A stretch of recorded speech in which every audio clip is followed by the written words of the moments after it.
Welcome to OPHERcoming the odds. That's right. That is not a typo. I am sitting here with Opher Rom, the best guide, best Israeli guide in the world. And this is season 1, episode 2. So we're pretty excited that we made it past our first episode.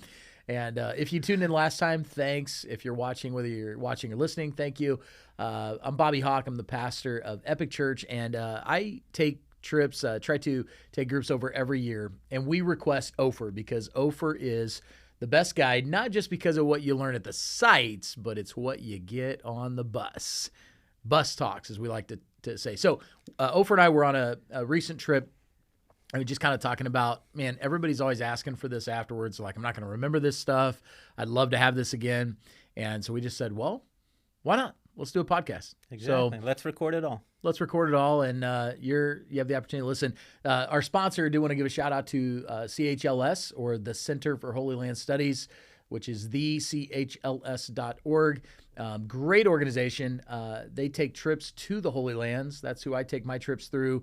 Opher is one of the premier guides that works with them.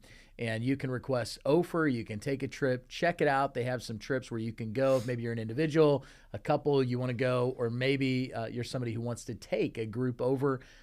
Contact them. They do an incredible job, and they focus on the culture, the history, the land, the spirit, and try to tie it all together. But that is impossible to do without someone like Opher. So that's why we're calling it OPHERcoming the odds. Yes.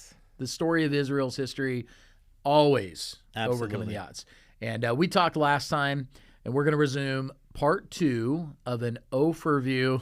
I'm going to do this every time of Israel.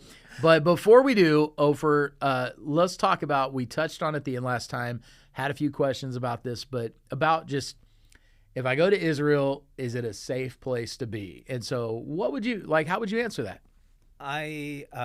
I've been living in Israel almost my entire life, and I'm raising my family there. I have 3 kids. Now they're 19, 17, and 15. If I, for 1 second, thought that Israel is a dangerous place, I would never in a million years raise my children over there.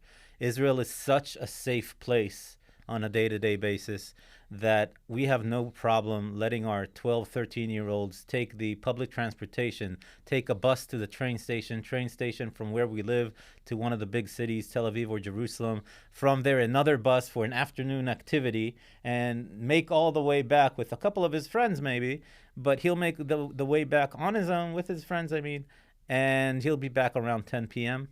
10 p.m. is also the time, especially in the summertime, where the 15 and 16-year-olds are going to start roaming the Tel Aviv beaches. They'll have parties until 2 a.m. They'll have a steak before they go to bed and wake up at 12, just like normal teenagers all around the world. What usually happens is news likes to show very specific items about very specific places, and you'll never hear a news, person anywhere in the world say, well, it was a beautiful 80-degree weather day in Tel Aviv. Everybody went to the beach and had fun. And we were shocked to see that the Jews, the Muslims, the Christians, the ultra-Orthodox, the seculars, everybody was at the beach that day, which is usually what happens on a day-to-day basis. It just doesn't make the news. Exactly. So what makes the news, for example, and because I understand people are listening to this are like, wait a second, but I heard there's some missiles and some rockets. They're shot off from the Gaza Strip. So let's just talk about that for a moment. So been to Israel. I've been there at the time when that's happening. And Opher, number 1, had no idea what was going on because we're nowhere near. Our trips go nowhere near the Gaza Strip. And 2, you have to understand that the rockets and things from the Gaza Strip are often these kind of handmade things that are shot up, and you guys have such a great defense system. But here's what I remind people. I live in Kansas City, Missouri, the other side of our state, about 3 hours away. There was a city, it made world news, that was having some issues with riots and hey, it's a dangerous place. And I had people ask me when I was actually over in Israel, because they'd heard about it and they knew I was from Missouri, and they're like, oh man, do you feel unsafe? No, I'm like 3 hours away from that, Opher. Like I sleep at night. I don't think about it. So we don't go anywhere near a place that there might be an issue. But the reality is this. One thing I love is everybody pretty much in Israel is a veteran. because you Yes, guys we serve are. in the military, Yes. and they protect their tourism. There's a strong love for country, probably because of that, because people do serve. There's a strong love. So now I will say anything can happen anywhere in the world, right? Absolutely. So if something is going to happen and What you're going to better die, place than God's what country? better place Come than on. God's country? The promised land. And the first time you said that, I think my response was, and I've heard there's been some resurrections Right, there there's before, precedent. so there's precedence. Maybe you'll come back. So anyway, check out thechls.org. Go on a trip. It's incredible. It will really change the way you read the Bible. But we're in part 2. We got a lot to cover. An overview of Israel. We left off the end of the book of Genesis. We left off with Joseph. We've got the tribes. They're in Egypt, but things have started to turn. There's a Pharaoh that says, yeah, I don't know Joseph anymore. These numbers are getting bigger, larger. What if they realize that maybe they could outnumber us? Let's pick up the story on where we're at in the history of Israel. Exactly. So we have this Pharaoh who's afraid of the Israelite as a nation, and he decides to enslave them. And now begins a very long time period, 250 years of slavery. And when you're a slave and you have nothing to lose, you're trying to figure a way out. Now, being immersed in the pagan Egyptian culture for the past over 400 years, again, 200 years that everything was great, 200 plus years that everything is not so great, you're immersed in that pagan tradition of more than one God.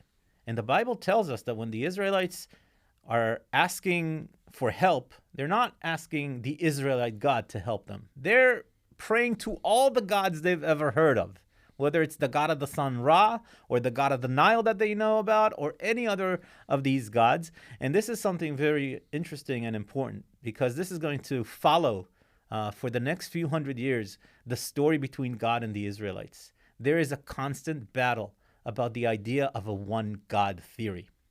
And let's talk about that, because some people may not understand. Opher, in the ancient world, that doesn't happen. Everybody's polytheistic. yes. So this which maybe we should explain that. Poly, many, theo, Yes. God. Mono, one or One. single God. Right. Exactly. So monotheistic, one God. That's a revolutionary idea. Completely revolutionary. This is something that Abraham accepted. When God speaks to Abraham in the desert, Abraham is one guy, though. And he accepts the idea of a one God. He destroys the pagan, not altars, but the pagan statues that his father used to sell. And he is going to leave that behind, that life that he was born into, and he's going to start this understanding of a one God theory. Now, as long as it's just one guy, it's easy for him to accept. But once you've been immersed for over 400 years in the pagan culture again, you start picking up things. And the Israelites picked these things up. They picked up the idea that there is a God for the water, the God of the Nile. You can't survive without water. So there has to be somebody controlling that. There is a God for everything. There's the God of the land, and there is a God, just like the Romans and the Greeks later on are going to talk about. The Egyptians believe basically in the same thing. Yeah, and this happened even before then, right? Because when we're reading about Jacob coming back, I mean, he's bringing back some gods or some idols, some statues. It's if you always will. in the background. You're always picking up stuff from other cultures. Absolutely. And the one thing that historically we see all throughout the Old Testament is this conflict, this battle between this monotheistic, polytheistic. Mm-hmm. So yes, when you're immersed in that culture for that length of time, it's easy to kind of throw blame on them when you're reading this, thousands of years later. And we live in a society and culture that's different in that respect. It's easy to kind of say, how do they keep going back? How do they keep reverting back? Well, when you're immersed in that, let's give them a little bit of grace here and say, we do the same things. We're just immersed in different things. Our gods might be football, American football, iPhones, technology, right? Sure. I mean, yeah, it just looks different, but Yes. what we're immersed in tends to take over. So yes, so we're at this place where these ideas of the different gods for the different things, and that's infiltrated completely their beliefs. Yes. And now the Israelite God is going to hear their plight, and he's going to send a messenger to free them from bondage, to free them from slavery. This guy's named Moses. Moses, according to the Bible, is heavy on the tongue, heavy on the mouth. This is actually a Hebrew expression that means that he stutters. So along with Moses goes Aaron, and together they go to the Pharaoh and they tell one of the most famous sayings in the Bible, "Let my people go." Of course, you know that saying. And the Pharaoh kind of looks at them at this point and says, "Why should I?" And Moses and Aaron are going to say, "In the name of God." Well, which God? We got 1,000 gods. Which one do you represent? The Israelite God is going to step in at some point, and he's going to strike the Egyptians down. And these strikes are not random. Every strike out of the 10 strikes, every strike is going to try and prove not just to the Egyptians, but also to the Israelites that there is only one God. So when God strikes, the first strike is the blood. All the water of the Nile turns into blood. This is to show that there is no such thing as the God of the Nile, the God of water. God, the one God, controls the water. He controls the elements. He controls the locusts, the insects, the animals. He's going to block out the sun. One of the most famous gods of all is the god Ra, the god of the sun. Mm-hmm. So while blocking the sun, he's showing again, not just the Egyptians, but also the Israelites, I control the sun. There's no such thing as the god called Ra. And then the last of the 10 strikes is probably the worst of all, the killing of the firstborn sons of the Egyptians.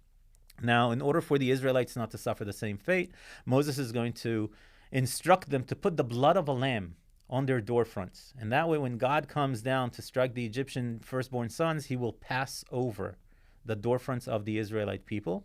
And because of that, this is the reason why the Jewish people celebrate a holiday on a yearly basis called Passover. This is also why the Jewish people have this, you may see this when you go to Jewish homes, they have this little slanted piece of something. It could be made out of wood, it could be made out of glass or metal, it doesn't matter what it's made out of. It's called a mezuzah, M-E-Z-U-Z-A-H, I think. And the idea is to remind us that God passed over the houses of the children of Israel back in those days. Inside the mezuzah is a little scroll with a blessing of the home. And in modern day Judaism, we say this blessing every time we go in and out of a house. Now, because we go in and out of a house so many times, we've decided that it's okay to kiss your hand and touch the mezuzah instead of reading the entire scroll. Some people will touch the mezuzah and then kiss their hand. Kind of depends on which rabbi you're going to follow.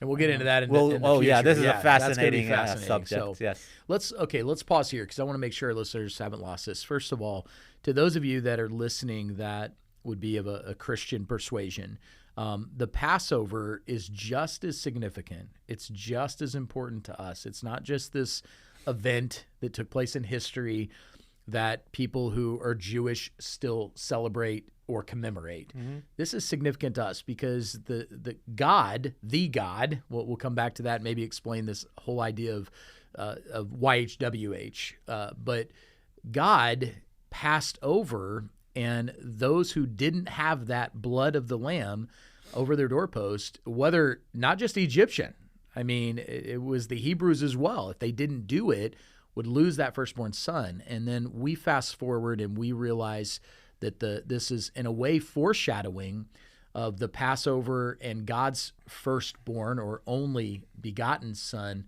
would become that perfect sacrifice. And so the script of the Bible, the narrative of the Bible, shows how intentional God has been throughout history. God's not up there just kind of waiting to see what happens and then trying to move some pieces on the chessboard and trying to stay ahead of the game. He's had a plan from the beginning, and that plan includes the depravity of humanity, the mess-ups and the mistakes. And oftentimes he does allow us to go through seasons like whether it's the Hebrews in Egypt all the way through. We'll see some of the desert episodes, but he allows us to go through some of those things. But ultimately, his plan of redemption always comes full circle. So that's why I love the Old Testament. I think sometimes as Christians, we can lose sight of that. We kind of get to the New Testament, we're like, it's all about Jesus now.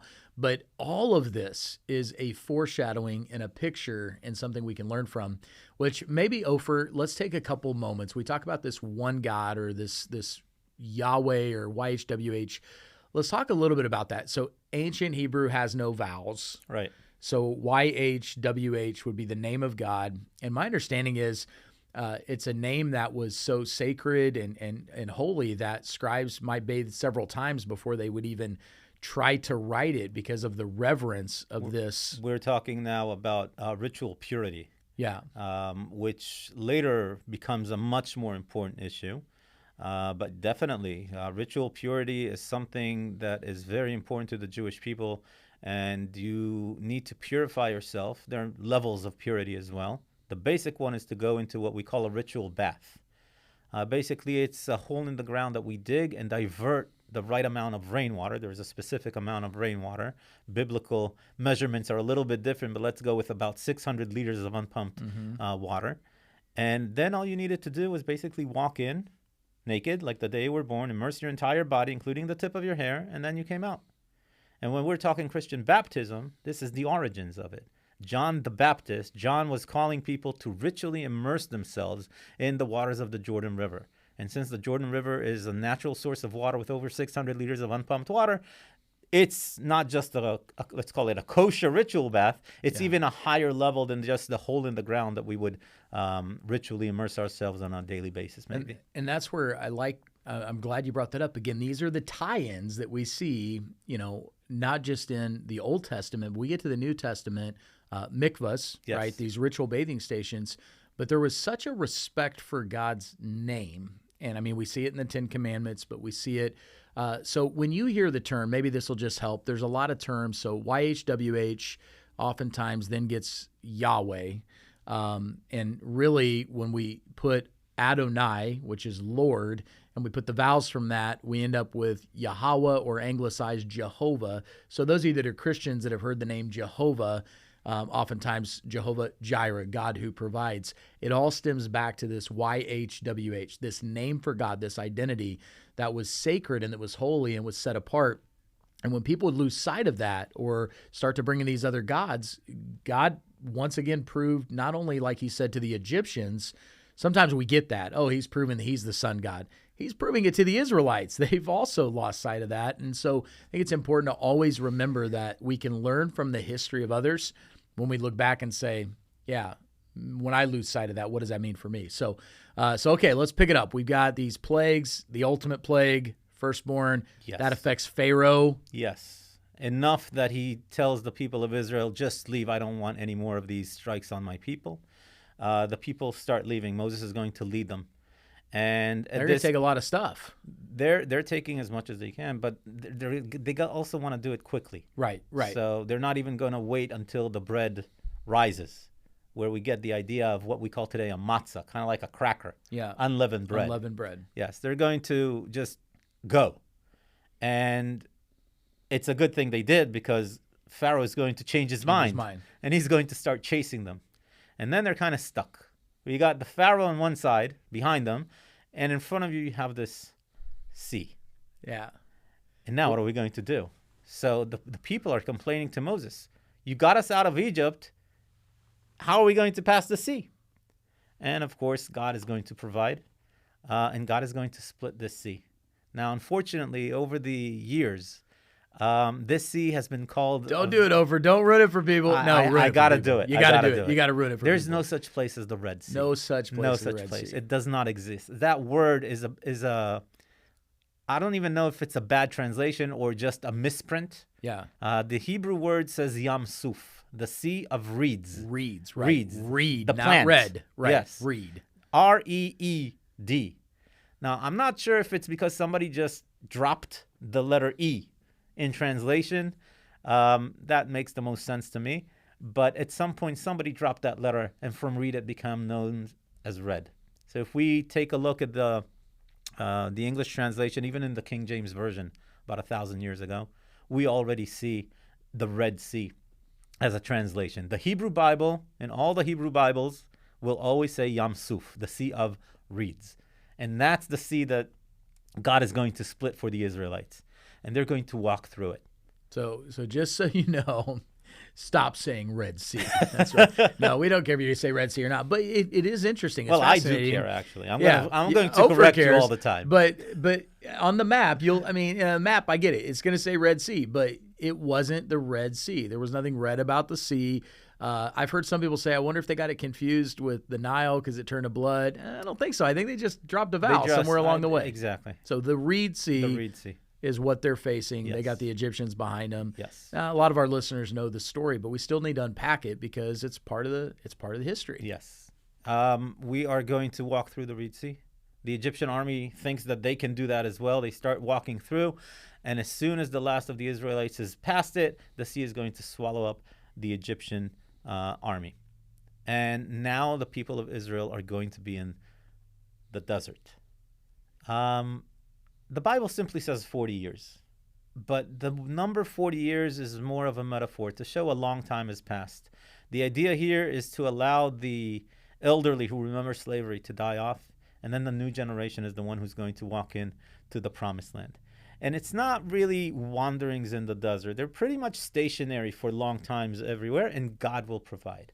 This is the idea. We again, this battle that we started talking about between the understanding of one God and many gods, we see it immediately. The Ten Commandments.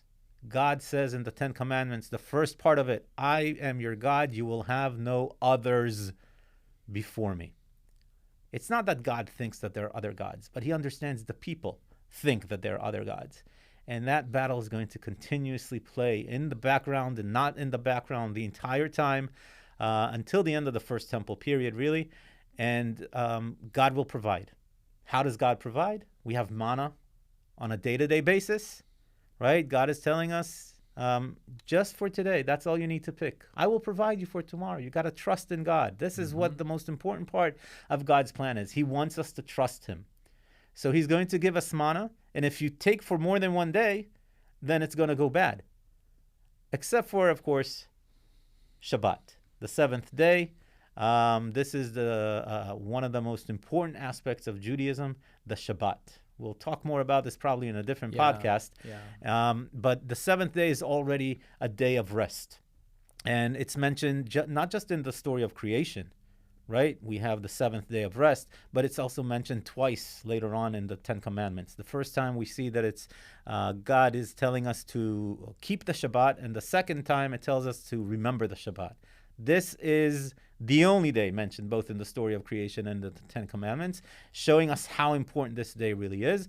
So because we're not supposed to create on Shabbat, on Friday when the manna comes, we're going to take 2 days worth of manna, but not more than that.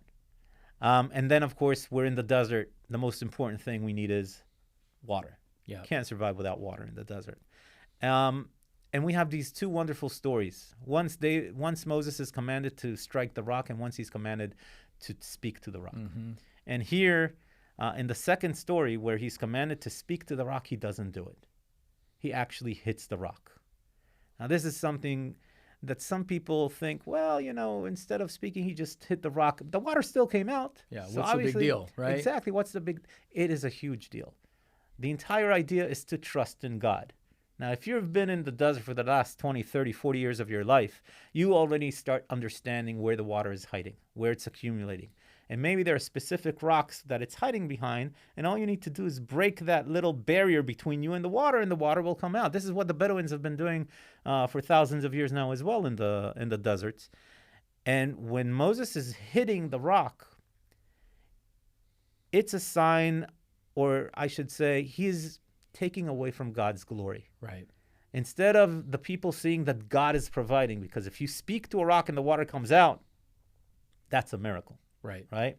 But if you hit it, that's Moses is providing rather than God is providing. So, well, and that's I love that point, because the first time Moses was told to strike it, and my understanding, Opher, is probably geographically at that point where the Israelites are located, it's that hard rock. It's not the same limestone rock that we're going to see where they would be the second time. And that's one of the beautiful things when you go to Israel and you're on location and you start understanding the differences in the rock and the difference that this rock can accumulate water and this rock, maybe the water is going to sip through, and then it makes the miracle even greater. Exactly. So if the first time, if that's not a rock that would be that limestone type of rock, that is a miracle. You strike it, and the water comes out. That's pretty impressive. But like you said, now it's almost like Moses, by striking it, is saying, I know where the water is. I'm your provider. I'm the source. Yes. And that's why, because I know when people read that,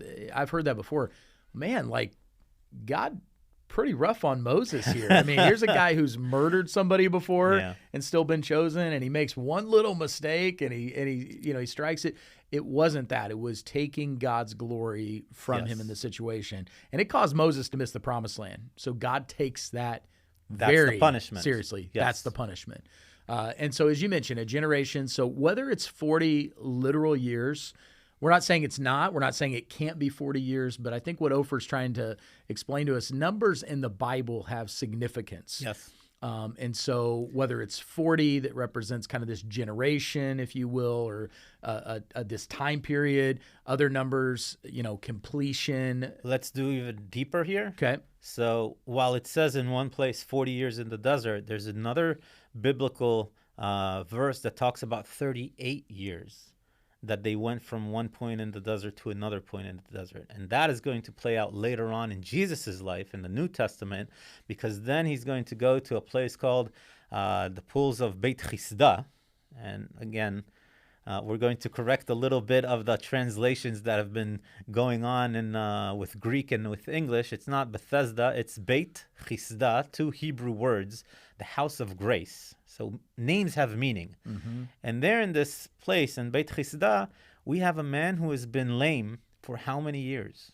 38. 38. Mm-hmm. That number appears again. It's not a coincidence. We are fixing.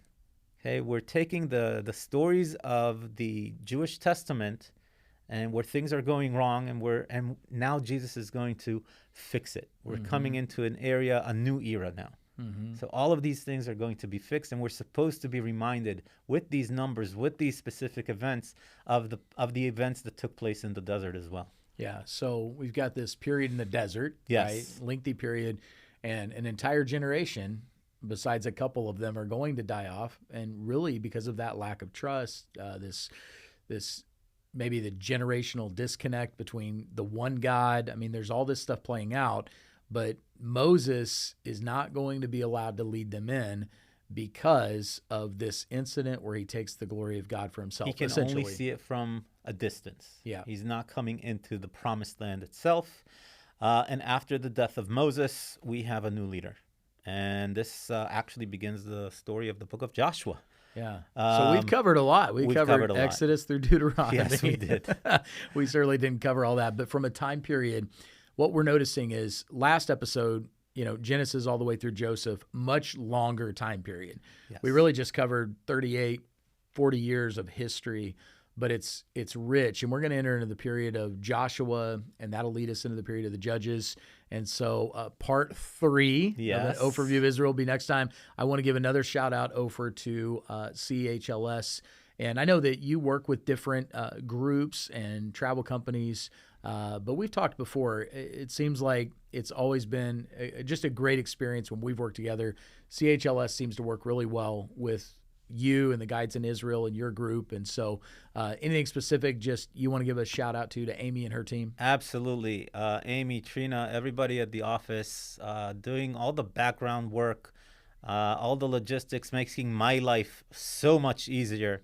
That all I need to basically do is get you guys from the airport and safely at the end of 10 days. I don't have to worry about anything. I know that if something is wrong, they have my back. And it's so great to have an office that takes care of everything we need. Yeah, I've had people ask me, well, why would you go through a group like that? Why don't you just schedule your own trips? And the answer is you just said it. They make your life, whether you're the person going, the person that's already there, a lot easier because they take care of the back end stuff. And the other thing I like is the way everything is included in the price, from tips to site fees. Some places, I know people that have gone with different groups, and it's not. There's just very a lot organized, of surprise fees. And so they're easy to work with. They're great people, too. Great people. So, again, thechls.org. But OPHERcoming, The Odds, that's the podcast. We just finished episode 2 of our first season. So join us next month. We'll pick up part 3 of the story, and we'll continue with Joshua and move forward with an overview of Israel with my friend Opher Rom. So I'm Bobby Hawk, and we'll talk to you and see you again soon.